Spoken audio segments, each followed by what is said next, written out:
If I could put a number on it from 0 to 10, I am at a 10 right now, guys. It makes me happy that Kyrie Irving is active on the socials again. He's back. He's back, baby. He's back and better than ever. Oh my God. Oh man. What a weekend. It's the off season, guys. You got to go back into the lab, right? You need to sharpen your tools. You need to get things ready for the season. And it looks like Kyrie Irving is in the lab. I'm going to tell you guys what, man, straight up. It's not joyous to me that he's active. It's joyous to me that he's active on so many different stories. He's everywhere. That are completely unrelated. Yeah. He's all seeing, man. He had time today, or he had time this weekend. I'm going to respond to this story. I'm going to respond to that story. I'm going to respond to this over here. I'm going to make a comment over here. It's not one continuous topic as he usually does. He was spraying, dude. Oh, I was blindsided by him being blinded by the blind side. That might be my favorite, man. you got me. Michael Orr is back in the news because he petitioned a court on Monday that Sean and Leanne Tuohy. I've never known how to say their names because, spoiler, I've never watched. It's a toughie. Yeah, that's well done, Tom. I've never watched The Blind Side, so I don't know how to say that name. Same note, too. They never adopted him. Instead, they tricked him into signing a document making them his conservators and enriching themselves. And Kyrie Irving on Twitter said, "If this is true, the movie had me completely fooled. SMH. Facepalm emoji. What a scamming ass world we live in." Kyrie Irving fooled by a movie? No. What? No. No, not my Kyrie Irving. He didn't watch that one with his third eye. Third Eye Kai would never be fooled. What a scamming ass world we live in. I think that's my. That scamming ass world got me again, Amin. Kyrie back on the internet. He's back on social media as if he ever left. But the point is, he got by The Blind Side and Sandra Bullock and all that. But he's speaking truths. I think we need to roll the clip about the number 10. We've been on this story for weeks here at Illuminati, and I'm glad that Kyrie is covering it too. And he's not willing to keep this hidden from the masses. He's speaking on it and revealing the truth behind number 10. So let's hear what he says. Look at all the people that wore number 10, man. It's not just by coincidence that some of the best have worn number 10. That's all I'm saying. It's not by coincidence. It's all planned out, carefully thought out. Legacy talk here. You know, like I said, I've been able to win on every level. Gold medal, except for college. So he already owns the number 11. He's been battling with Klay Thompson for the number 11 for many years here. And now he's coming after the number 10 as well. And you know why, Amin? Because 7, 8, 9. Yep, there you go. Give yourself a loser game show sound for that one. But no, man, this is what I love, man. I love the numerology. I love connecting the dots and the threads that you find. So Kyrie wears number 10, and he claims this is a legacy, and he's right. He is right. Emeka Okafor, you know? It all started with Mech. Well, right, Amin? Not quite. The Mecca. The Mecca. Good try, but not quite. Wait, what? That was Tom trying to do some Illuminati dot connecting to Charlotte. Oh, yeah. That's all it is. The origins of Kyrie's beliefs. All roads lead back to Charlotte always when it comes to Tom Abistro. But number 10, a lot of guys have worn number 10 throughout the years for Team USA. Clyde Drexler, Reggie Miller, Kevin Garnett. But it didn't really have a meaning until Kobe did it, right? And what I mean by that is this. So international basketball, FIBA basketball, when you're playing a national team play, you're forced to pick a number 1 through 12. There are only 12 roster spots, so you can't wear 23s and you can't wear 55s and stuff like that. You guys have to figure out a number. So Kobe wore 10 because in international soccer, number 10 goes to the best player. Right. Pele wore 10, Maradona wore 10. 10 is the number. It's all thought out. Like Kyrie said, it's all thought out. But every other American player after Kobe, who have worn the number 10, have been members of a society I like to call the Knights of the Triangular Table. This is the High Council of Kobistan, the nation of avid supporters of the supreme leader, the chosen one, Kobe Bryant. And even though he's no longer with us, and we're sad about that, his legacy lives on throughout the worship and the work of these disciples. And these disciples include people like Jason Tatum, Paul George, DeMar DeRozan, and of course, Kyrie Irving. And so I wonder, does Kyrie Irving look at Anthony Edwards as an apprentice of The Apprentice. Maze, is this his own rule of two he's trying to enact? Where there's always two, a master and an apprentice, one to wield the power and one to wish to overtake him and take it all. So what does that do to Jason Tatum, who's still only 19 years old? Right. So he's not exactly a master yet himself. This is going to be contentious, guys. You know, he says nothing is a coincidence. It's not by coincidence that Anthony Edwards has decided to go with number 10, even though he's already decided to go from 1 to 5. He's multiplying at an extreme rate here. By the end of the week, Anthony Edwards will be number 100. And I think the math here is, in order to get people to remember that you're going to be number 5 this year, you do it twice. 5 plus 5 equals 10. So Anthony Edwards is saying, all right, I'm going to claim number 10 here because in 2 years, or when the Paris games happen, I'm going to stake my claim to 10. Because Kyrie Irving took 10 and DeMar DeRozan ended up with 9. So he tried to get number 10, but he had to get the next best thing, which is 9, which is also MJ, number 9 with the Dream Team. Look, if you can't be Kobe, maybe you go with Michael. That's where I'm thinking is, you know, Jason Tatum and Anthony Edwards are going to be fighting over number 10 here because it's all thought out. Like, it's all planned out. There are no coincidences in this world. So Anthony Edwards taking 10 now. This is the play before the play, right, Amin? Yeah, and I almost feel like this is the part where Jason Tatum becomes Darth Maul. Oh. You were once in the rule of two, but now you're out. Nobody wants you. We've replaced you with Count Dooku, who would then be replaced by Anakin Skywalker, a.k.a. Darth Vader. And so, as always, like I said, rule of two, always two. One to wield the power, an apprentice to crave it. And right now, I think Kyrie's letting it be known. Like, hey, I'm the master. Anthony Edwards is the apprentice. Jason Tatum, go find new legs somewhere else.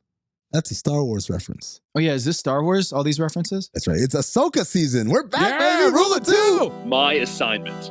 Uncover why the association inspires more conspiracy theories in volume and salience than any other U.S. sport. You've heard of the Illuminati. The truth is out there, but so are lies. Your eyes can deceive you. Don't trust them. The NBA has always been controlled by about 8 people. Denial is the most predictable of all human responses. If you're only using 10% of your brain, you don't even know that you're using 10% of your brain. The NBA Illuminati. If coincidences are just coincidences, why do they feel so contrived? The Illuminati. But you start to follow the money, and you don't know where the f*** it's going to take you. It is unspoken. They have influence among other players. The NBA Illuminati. I don't have time for your convenient ignorance. Maybe I'm a conspiracist now as well. That's all it took. Oh, we got books, we got schools. You saw a video on YouTube. Why my eyes, sir? You've never used them before. We are the basketball Illuminati.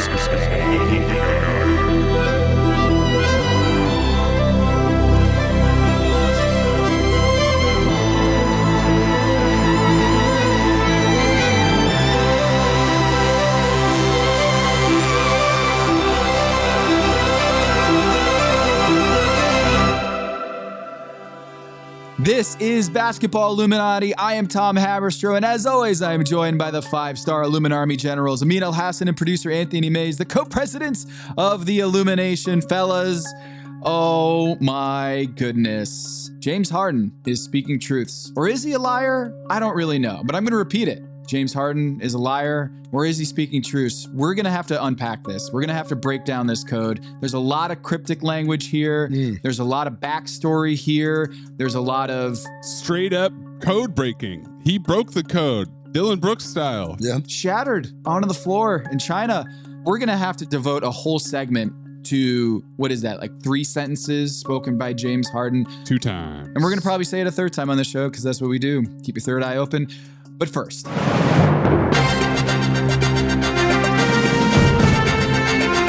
are listening to The Agenda with Tom Haberstroh and Amin Al-Hassan. Amin, how is Springfield, Massachusetts this time of year? Oh, it's hot everywhere, but, you know, southern Massachusetts, how is it? It was glorious, man. I mean, I wasn't outdoors a whole lot, so I can't speak to how it was outside, but being around the Hall of Fame festivities was awesome, man. I can't praise it enough. It's so cool to see all the legends walking around, walking amongst us. Yeah. Cool to see how many people turn out, the people who come out to support. Because you see like all these names and faces. There's nothing that can replace, it's going to sound ridiculous. There's nothing can replace the excitement of turning around and looking like, is that Jan Mahinmi? You're playing hoop grids while you're walking around. The whole weekend was a hoop grids cheat sheet. Walking around, I'm like, oh, that's going to be a good one to have on there for sure. Oh, yeah. Pau did play for the Spurs. That's right. Okay, yeah. Dude, how about when Tony shouted out Michael Finley and he said, Mike, I see you over there sitting with the Dallas people, but we're the ones that got you a ring. Remember that? And I was like, oh, wow. Yeah. It was great. It was fun the whole time. But again, it's little things like that. Oh, yeah, that's right. He was with the Spurs. Yeah. That's my favorite game at an arena. When you're at an NBA game is the layup lines when the guys are shooting around before the game. There's always this meetup at half court between former teammates.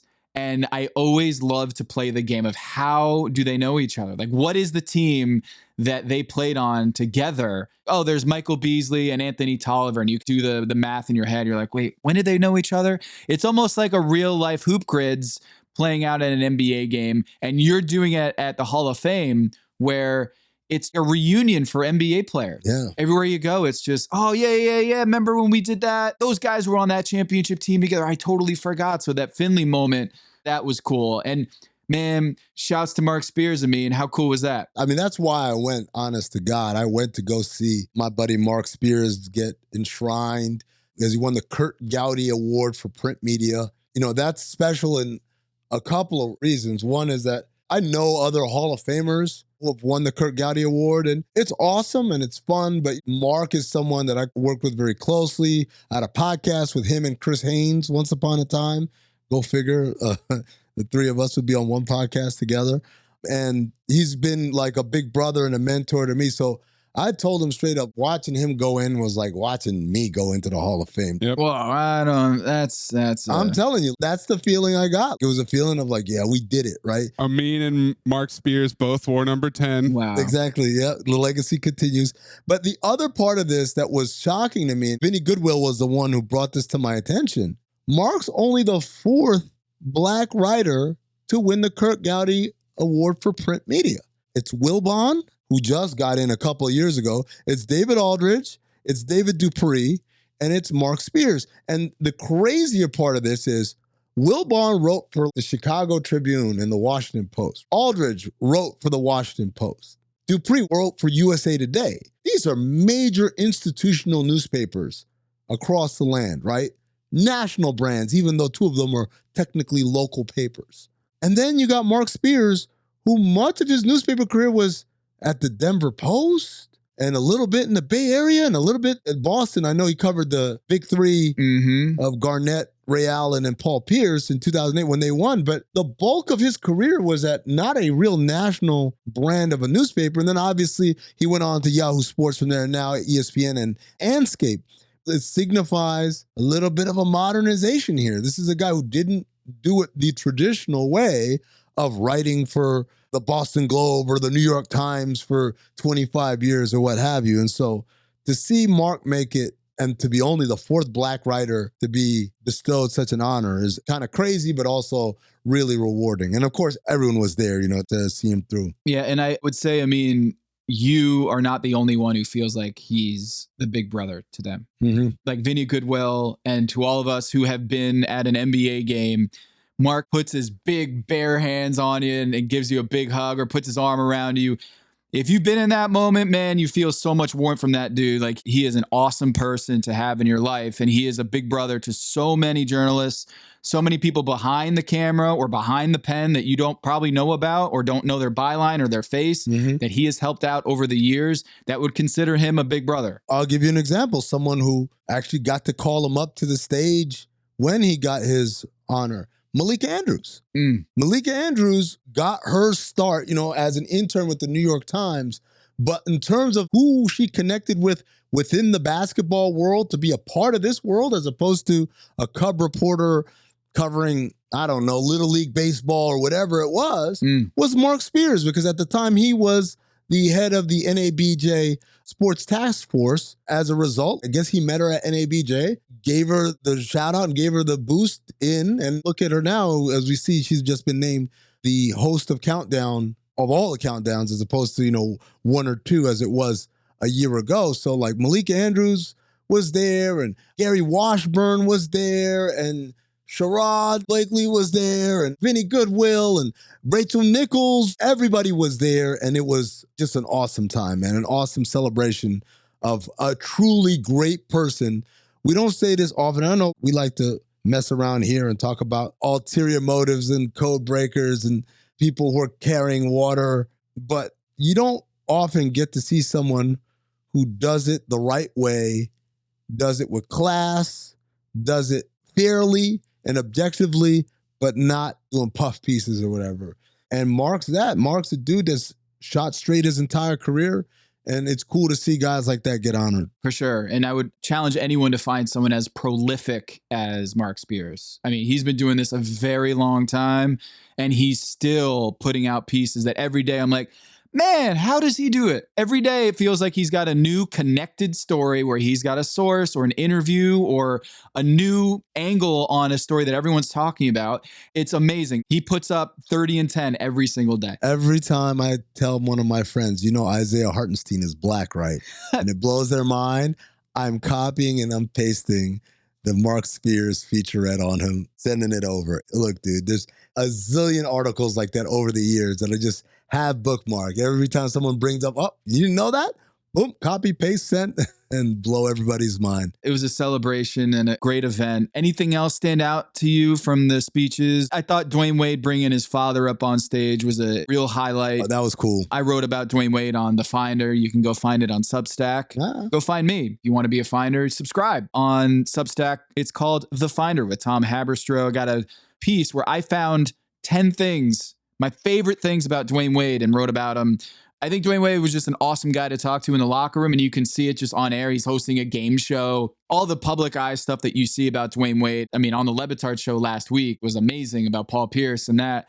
And his speech was very moving. That was just one of the many moments that stuck out to me. I enjoyed his speech as well. I thought it was very well written, very well organized. I thought he did a great job of explaining his background and the importance of his father playing that role. But I also really enjoyed that he picked Allen Iverson to be his presenter. He could have picked Chris Bosh, his buddy, his teammate, the guy who won championship with, who's also a Hall of Famer. Because the way it works is you just have to have a Hall of Famer present you. So he could have picked one of those guys, but he picked AI, and he said, I wore the number 3 because of you. I wore the arm sleeve because of you. And I thought that was just a great way to honor someone who has caught more than his fair share of anger and vitriol throughout the years and criticism throughout the years. It's really cool to see Allen Iverson being granddaddy in a rocking chair and seeing how much people are showing him love and telling them, you're the reason I do this or I do that or I play like this or I even started playing basketball. For someone like AI, who I'm sure, Jordan was his guy, and like many of us, Jordan was the guy. That must be really cool to hear a generation of people say, thank you. But beyond that, beyond Dwayne Wade, I thought a really interesting thing happened in Pop's speech, and I don't know if many people picked up on it. Talked about this on Oddball yesterday. Pop was praising the fact that he's worked for great ownership, right? Red McCombs when he first joined, and then General What's-His-Face, whose name escapes me, and then the Holt family. First Peter Holt, now Peter Holt's kids. Yeah, 3 great owners except for college, right? Yeah, shout out to Kyrie.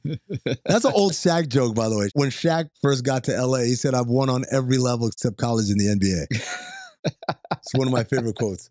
Kyrie's just giving tributes to all the greats. Yep, yes he is. So Pop makes a note. To Peter John Holt and his sister Corinna, who I'm very grateful for in the sense that they've been just as trusting as their parents. They allow us to do our jobs. We keep them informed, but so far they've sent me no out-of-bounds plays or anything like that. I'm really indebted to them. And everyone laughed, and they should laugh. It's a funny thought, right, that a meddling owner would draw up a play and hand it to the coach. Except that's a true story. Robert Sarver did that. Oh. And as soon as he said it, I knew exactly. Oh, that's another shot across the bow. That's such an inside joke. And you're just reveling in that joke. And you're looking around the room being like, who else got that? Ah, yeah. Yeah, Steve got it. Boris got it. I'm looking at the guys in the room who are around for this stuff. You guys know what it was. It's a cool time to be out there. It's great to hear the speeches. It's great to hear people give shout outs to people you've never heard of or people you wouldn't think would be there. You know, like Tony Parker brought something like 150 people. That's why it sounded like a home game. He blew in so many people. And one of the people in this massive group, including the aforementioned Jan Mahinmi and Boris Diaz, was Thierry Henry. Hell yeah. The famous French international, World Cup winner in 1998. He played great for Arsenal. And Ted Lasso actor as well. Yeah, I remember that. Oh, there you go. Yeah, so seeing Thierry Henry there was kind of cool. And we're old friends too, so we chopped it up and everything. Look at me, Louis. So you're not only a Hall of Famer now, were you also wearing number 10 in your soccer playing days because you were the best player? No. You're just a Hall of Famer. Okay, got it. Yeah, I'm not. Unfortunately, Tom, I'm the exact opposite of an invitee to the Knights of the Triangular Table. I'm something that you say like, oh, their sworn enemy, right? Like, the nation of Kovistan still holds me in great anger and disgust and disdain. I really loved how international this class was. We've got Pau Gasol from Spain, Tony Parker from France, Dirk Nowitzki from Germany, Dwayne Wade and Popovich holding it down for the United States. And I also loved the stat that one of these Hall of Famers was in the finals for nearly a decade, from 2006 to 2014. One of these guys was on the NBA's biggest stage for all of us to watch. They really dominated a decade.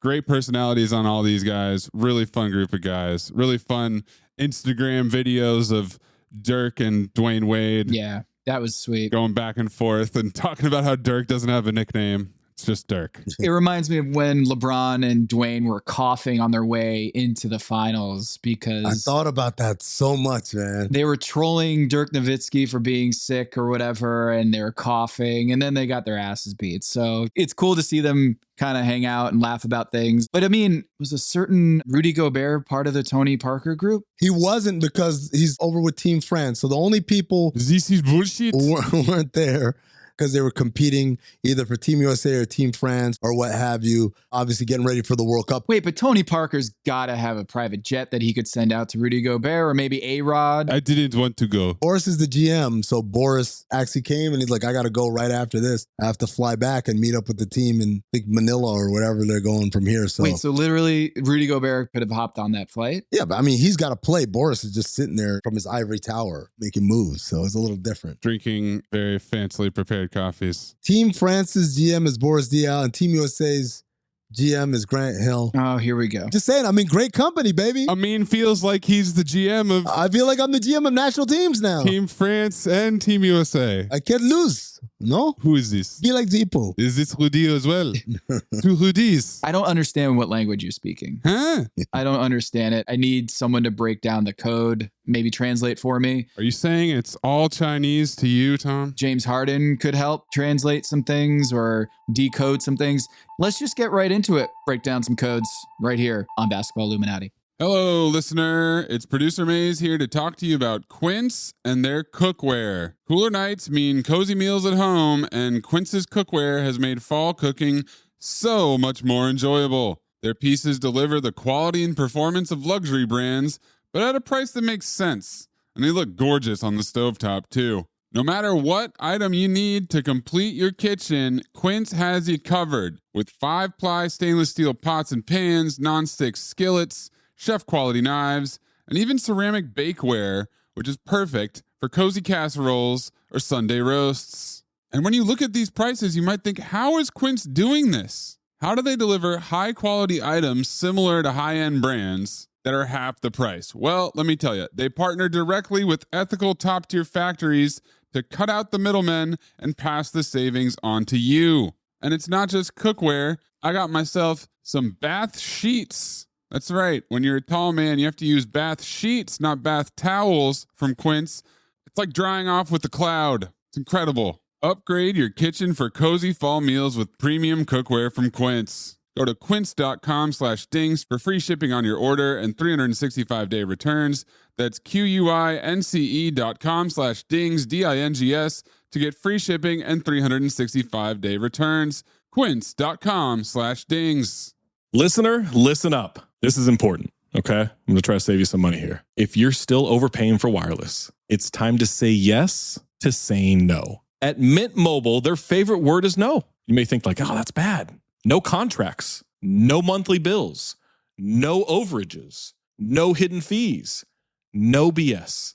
Here's why I said yes to making the switch and getting premium wireless for $15 a month. You heard that correctly. $15 per month. Ditch overpriced wireless and the jaw-dropping monthly bills. And of course, there are all these hidden fees and stuff, but at Mint Mobile, plans start at $15 per month. All the plans come with high-speed data, unlimited talk and text. You're not doing like weekend and nighttime minutes or anything like that. And it's delivered on the nation's largest 5G network. Use your own phone. Don't have to get a new phone. Use your own phone with any Mint Mobile plan and bring your phone number along with all of your existing contacts. I switched months ago. People have asked, did you actually switch? Yes, I actually switched months ago, and I don't know what to do with all this extra money. I've cheated the system here. I've rigged something. This is an Ocean's 11 situation where I'm stealing wireless from Mint. That's how good a deal it is. Ready to say yes to saying no? Make the switch at mintmobile.com/dings. That's DINGS. That's mintmobile.com/dings. Upfront payment of $45 required, equivalent to $15 per month. Limited time new customer offer for first 3 months only. Speeds may slow above 35 gigabytes on unlimited plan. Taxes and fees extra. See Mint Mobile for details. Now it's time for Annie's secret message for you members of the Secret Circle. Remember, kids, only members of Annie's Secret Circle can decode Annie's secret message. You can break the code. Maybe I take a shot at it, maybe I break it. I'm real happy with myself because I did my job well. There's only one hacker in the world who can break this code. Superstring theory, chaos math, advanced algorithms. Code breaking. Strange, the code is somehow different. It's like solving a Rubik's Cube that's fighting back. Whoop-de-doo! What does it all mean, Basil? When people talk to each other, they never say what they mean. They say something else. And you're expected to just know what they mean. Break the code. You are, quite simply, the best natural code breaker I've ever seen.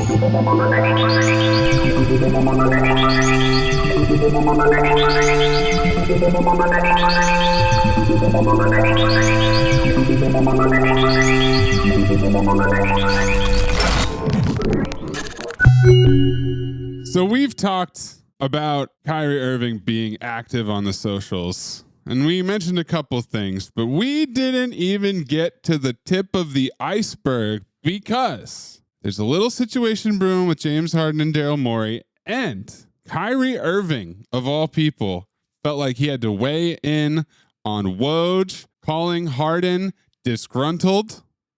He said, is he disgruntled, Adrian? 2 question marks.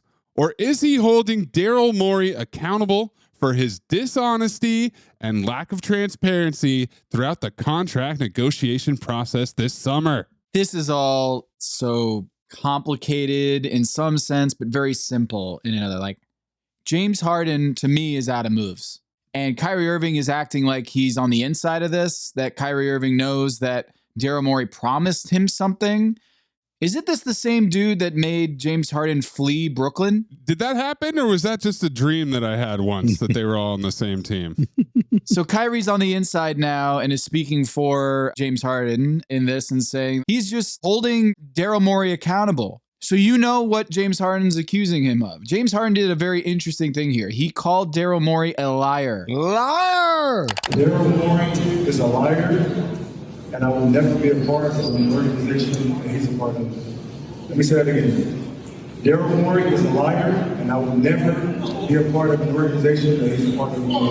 He went full Anakin Skywalker. Is that a Star Wars reference? On Amidala, yes. He said, liar, when she said that she never talked to Obi-Wan. But he never specified what he lied about, which is the billion-dollar question here. What is James Harden accusing Daryl Morey of lying about? And what Kyrie Irving is insinuating is that Daryl Morey promised him something, a handshake agreement, that he was going to take care of James Harden or offer him something or trade him, and that never materialized. And so James Harden's out here holding him accountable in China. Daryl Morey's favorite country. He says the line, and he said it twice, and at the end of it, people started cheering, and I'm like, where the hell is he? Where people are cheering? Oh, it's China. Yo. Got you. I'm telling you, when I woke up this morning, it was like 6 a.m. and I'm going through Twitter, and Roy Bellamy had tweeted this out, the video. And it was from some like obscure account that I didn't recognize. And I legit thought this was AI. It might still be. I thought that this video from James Harden. It might still be. No, AI was at the Hall of Fame this weekend. Oh, right. Sorry. I was not sure that this was real. And there was a part of me that was like, until Shams tweets this out, or Windhurst or Mark Stein tweets this out, I'm not believing that this is real. And this was one of the first moments of my life that I watched a video of a superstar, a celebrity, and I was like, wait a minute, this could be just an AI generated video. It looked weird. His voice sounded weird. I don't know. It just seemed like they typed in a script and then he says it in a chat GPT. And the funny thing is, people cheering for this thing that he said, and I said, Xiang Xiang Shi Ban Jiang Dao, which roughly translates to preaching to the choir. That's what old James Harden was doing there. Yeah. Tom, I'm going to disagree with you vehemently on something. You said Harden's out of moves. Au contraire, my friend. I think this is when a Cold War becomes a hot war. Because up until now, it's all subterfuge. It's behind the scenes. It's everyone's kind of smiling through gritted teeth. Everything's fine over here. And what James Harden just did, he launched the nuclear codes and let Daryl Morey know, oh, if you thought I'm going to go quietly into the night, guess again. As I said to you guys in the group chat when you shared this, I said, hey, Damian Lillard, grab a pen and paper, take some notes here. This, ladies and gentlemen, is how you make a mess. You don't say, well, I'll just have to show up and be my best. No, you got to take a whole ass dump on everything. And I would say probably 28 teams, that works. Yeah. Put the timer on. I think Harden's out of there. The problem is, Daryl Morey is what I like to call a specific grade A premium asshole. James Harden is in this class. Daryl Morey's in this class. Jimmy Butler's in this class. Danny Ainge is in this class. Gilbert Arenas is in this class.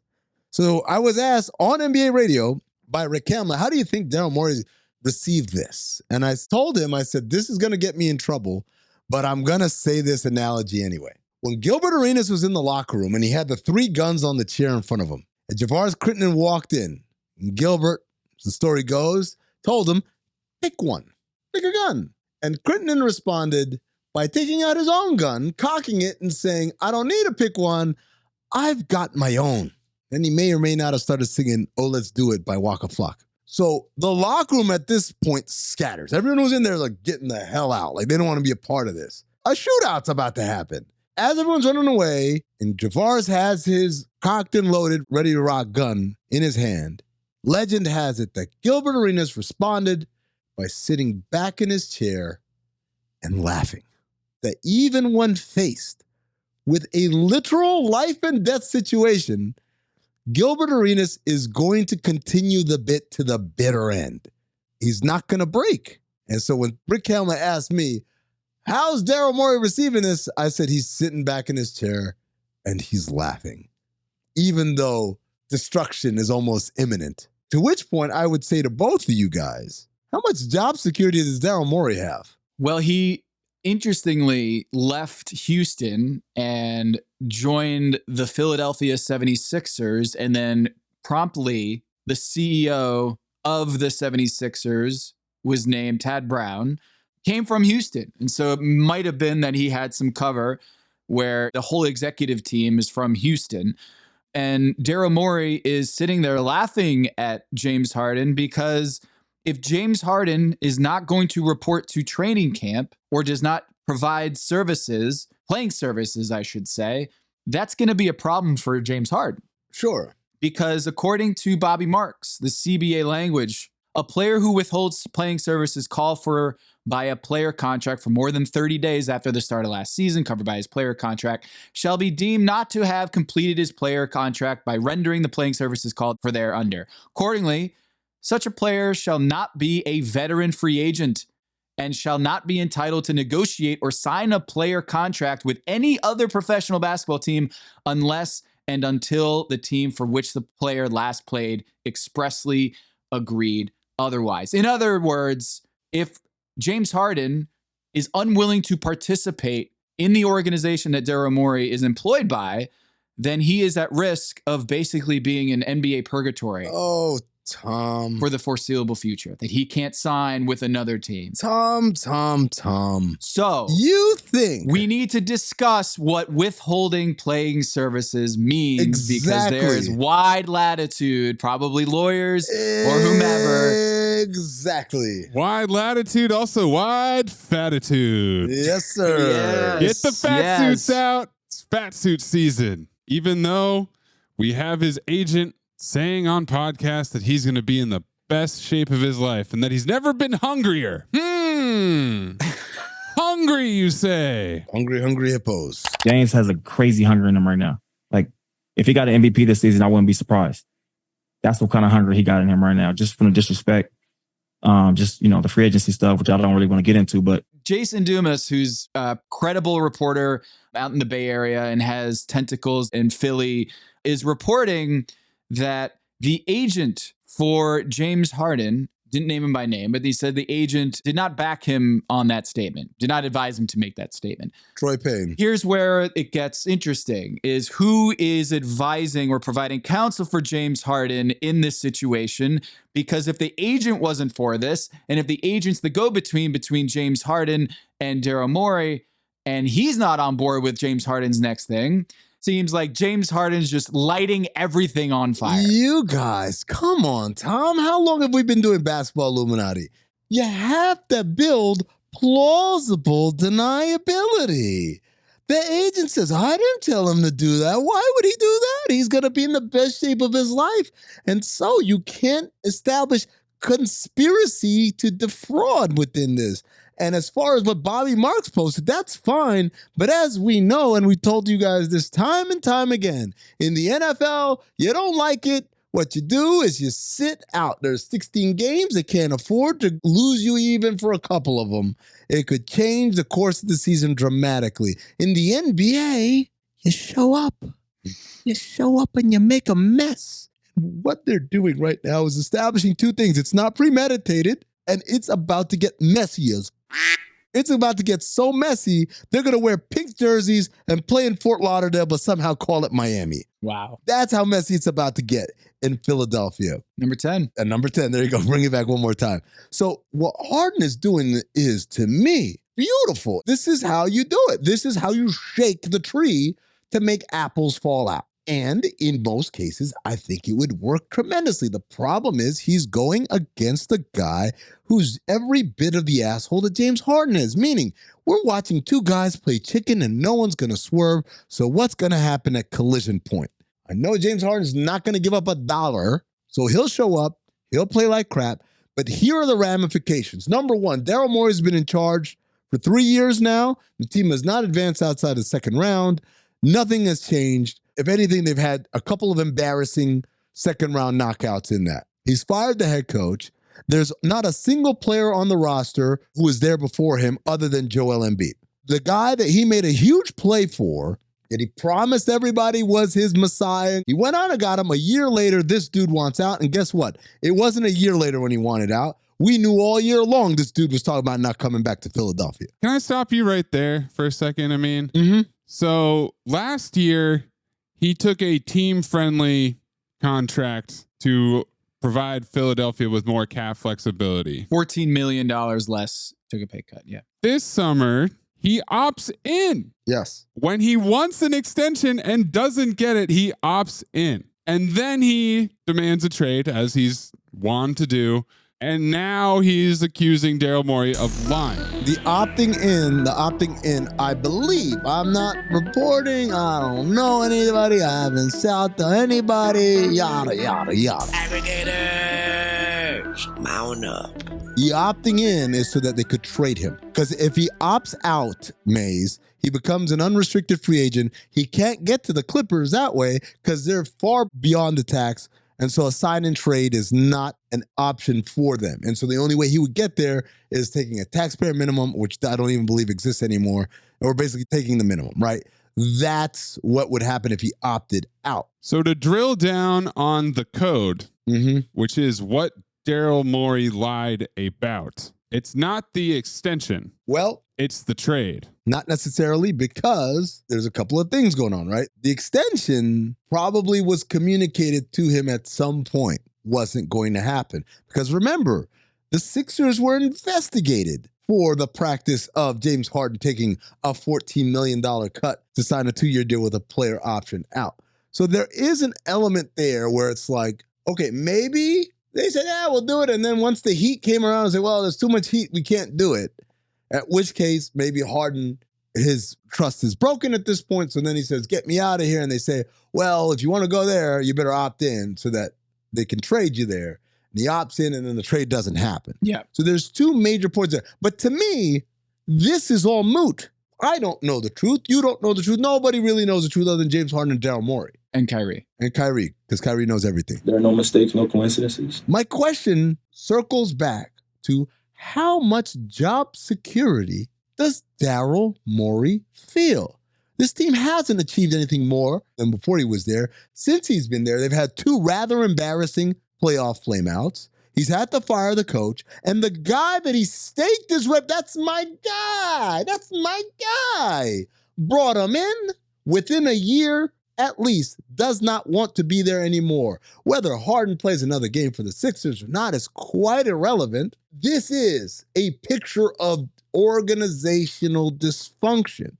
So if he gets a deal done, whoopee. You think Joel Embiid is sitting around right now feeling real confident about how everything is going? I was just going to say. And at that point, if you lose the confidence of your star player, who you did not draft, who you had nothing to do with, at what point does Daryl Morey say, they trust me here? At some point, when everything has changed, you've eroded every single opportunity to say, I found it like this. No, you didn't. This is your making. This is your mess. So I ask, how much job security does this guy feel right now? Because you're right, Tom. In many ways, James Harden is leveraged out. He has to play in order to get at least free agency, if not get his money. That's what I'm saying here is he's kind of cornered here because in order to get that next big deal, he has to play up to his abilities. Yep. He has to show out in this contract year. So taking a huge dump on the organization is not going to do him any favors to get his money, get the bag. And he's looking at what happened to Russell Westbrook in signing basically a veteran minimum deal at this age after being a triple-double guy not too long ago. And now he's a vet minimum guy. He might be looking in the mirror and seeing that same fate if he decides to take a dump on Daryl Morey and the organization and try to light this thing up with a fuse. And so that is what Daryl Morey is saying. Look, Daryl Morey, think about the enemies that Daryl Morey has created in his tenure with the NBA. He created an enemy out of China. He created an enemy out of Yao Ming. He created an enemy out of LeBron James, Clutch. He's gone after everybody and says, I am still here. I am still running basketball ops for this organization. Even though Ben Simmons demanding a trade, he's going to wait until the right trade comes along. And he played chicken with Ben Simmons. He did. Ultimately got the deal that he wanted in James Harden. And here lies the rub. At the time, Daryl Morey looked like he made out like a bandit. Absolutely. Ben Simmons, who wasn't playing for months after a big flame out in the series against Atlanta. Doc Rivers says his thing. Joel Embiid says his thing. And Daryl Morey still got James Harden in exchange for Ben Simmons, who hadn't played in months and had back surgery and all these red flags. He still got James Harden. Problem is, now what? So you got James Harden and you got him on a $36 million one-year contract this summer. You did not extend him, but now what are you going to do with that asset? What are you going to do? But Tom, that's the flip side of this. He got James Harden, who promptly did not want to be there anymore. All that's well and good. And what I said last year still stood, and he got it. And I think it'll stand for this as well. I think he's not going to trade James Harden unless he gets what he wants. He's the wrong guy to play chicken with in the same way that James Harden is the wrong guy to play chicken with because he has no problem showing up fat and out of shape or mailing it in. He's got no problem doing that. So the end of this whole thing is maybe James Harden screws up and then has to do the Russell Westbrook thing. Maybe. But I'm going to tell you what. Daryl can't be long for this shit either. Because there's only so long you can be this big badass who antagonizes everybody, sends bullshit trade deals to people, worn out his welcome with several agencies, who does all this shit and then doesn't win either. And I'm not talking about win a championship. Win more than one playoff series. Okay, Stugotz. So we might be looking at the elusive lose, lose, lose. Daryl Morey gets fired. James Harden signs a vet minimum. And the Philadelphia 76ers flame out on another season. Oh, you forgot about the other lose in that. Joel Embiid says, I'm out of here. Send me to South Beach.